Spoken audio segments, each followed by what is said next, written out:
We'll now be moving on to learning about classes and objects.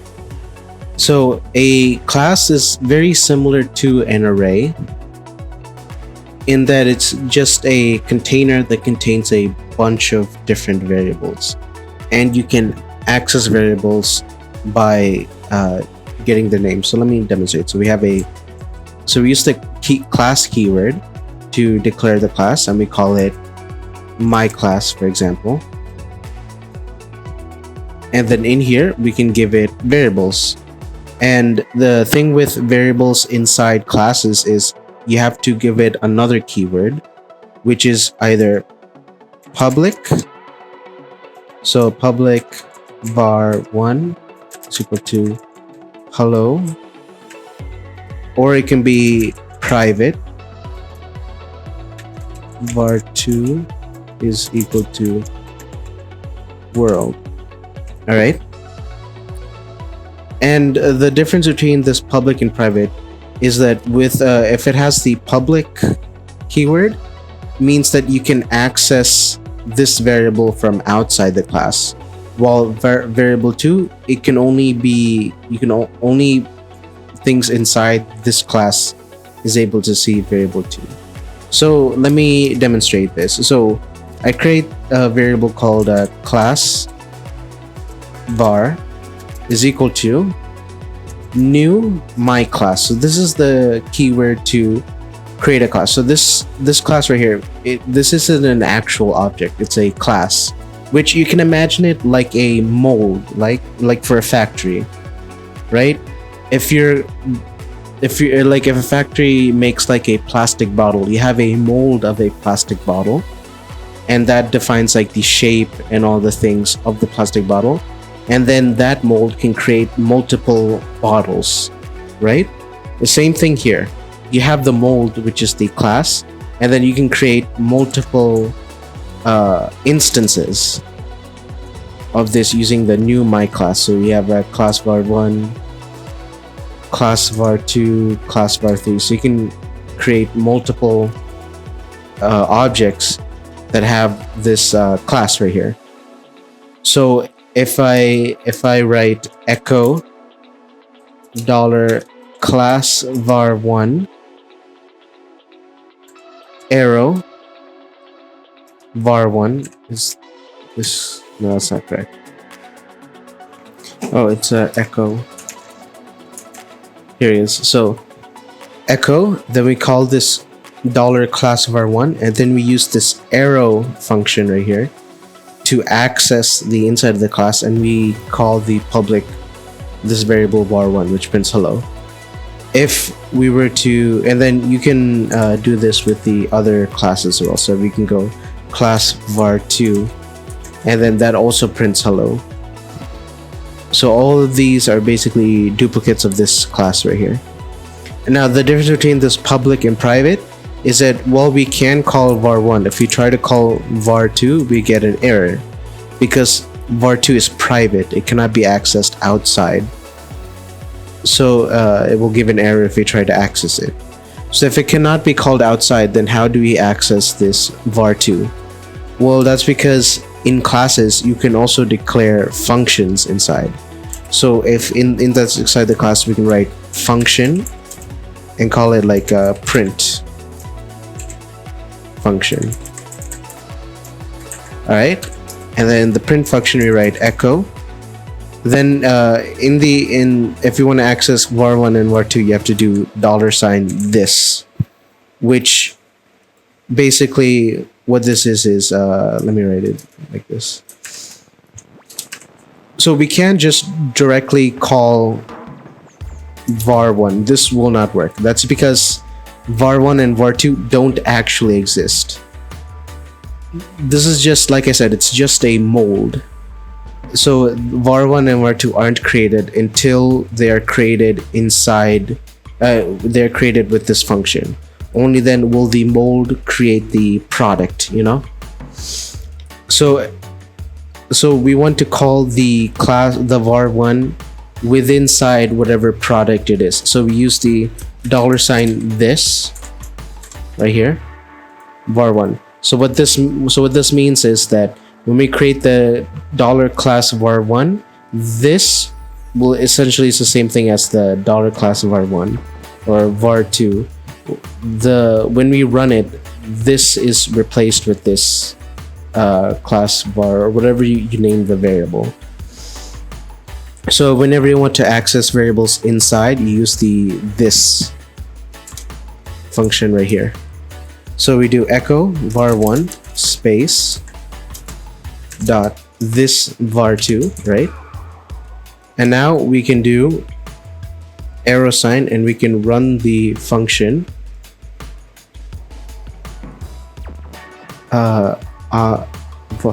we don't have to echo it, let's say. So we just run class var2 arrow print function. Now if we refresh, it says the hello from right here and then hello world. Here we go. So this is the class and these are the objects created using the class right here. So this is the basics of classes right here, and classes are important in other programming languages. And it's called object-oriented programming because you're utilizing objects to do various things. Where with JavaScript, we have like a bunch of functions and variables just like floating around and we can call it whenever. In this one, this print function is only usable inside the class right here. So let me give you a practical example of what I'm talking about. So let's create a class and let's call it rectangle, all right? And then inside the rectangle, we want two variables. We'll call this height. And then we'll call width. And they need to be public.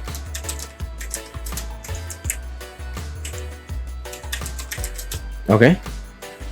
And then after that, let's create 4 functions. So a function, and we'll call it set. No, let's create 3 functions. No, let's create 4. Okay. So we do set height.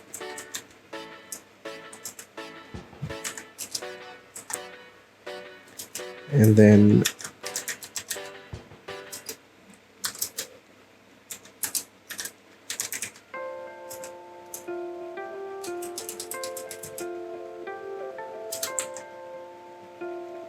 we do the same thing for width. So what we did right here is we created this function set height, and it takes in this parameter height. And remember that this and this are completely different because this is accessible using the this height, while right here is accessible just by calling $height. So if this is confusing, we can just call this $H right here, and we call this $W. So what we're doing is when we run these functions, it will set the height and width to whatever value we set it. And now let's create 2 more functions. Function, and then we'll say get area. All right, and then function get perimeter. All right. And now for this, we want to do the return. So the return keyword, when we run this function, I'll demonstrate the return keyword after we do this. So the area is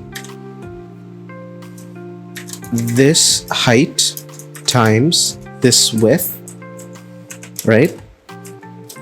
And then the perimeter key is return, and then double parentheses this height, oops, that's all right, this height times 2 plus, Let's move this to a new line so it's easier to read. Plus this height times 2 plus this width times 2. So the perimeter is the length of all sides, so there are 2 height and 2 width. So you just add height, width, and we get the perimeter right here. So now we have our 2 functions. So now we can do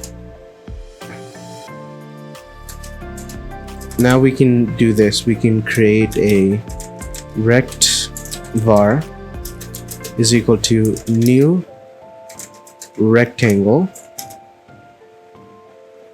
All right, and then we do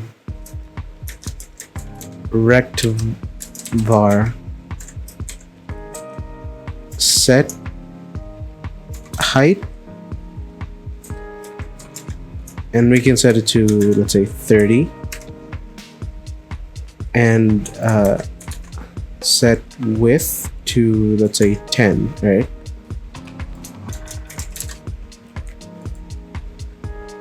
And now we can do rect var, and then let's call get area.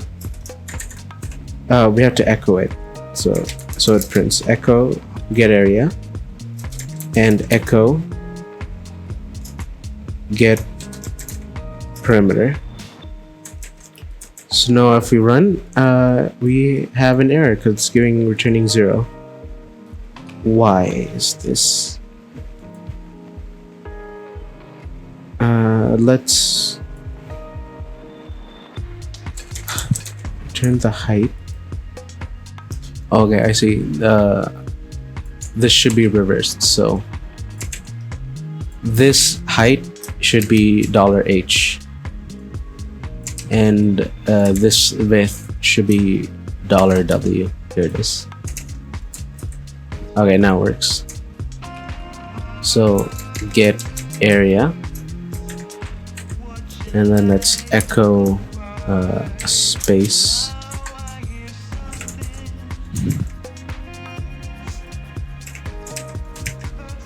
There you go. So 30 times 10, 300. So an area of 300 and a perimeter of 80. So like this, we have created a rectangle. So essentially, back to the mold example right here, we've created a mold where we can define a rectangle, and with this we can create multiple rectangles. So this one is a rectangle that's 30 by 10, but we can create a rectangle that's like 40 by 25, 6 by 8. We can create multiple rectangles, and we can create multiple functions that allow us to do things with the rectangle, like we have the get the area and the perimeter, but you can use this for you can use it to define the size of like a div object, right? And programmatically change it by just defining it as a object. So for like a more real world example, right? Let's say that you have like a website that has the ability for users to create their own accounts. So we would have a class, and let's call it user, and then the user has a bunch of variables. So for example, public is the username, right? Then the password should be private. Their first name, last name, so on, and then the user can if the user, for example, wants to change their password, then that's a function change password right here. So if your website has a part where a user can change a password by filling out their username, security question, and the password, then they would fill that out in the form, and they would click submit, and the form can be sent to this function, and And so you can use this function to change that user's password and so on. So that's the basics of object-oriented programming and using classes and such.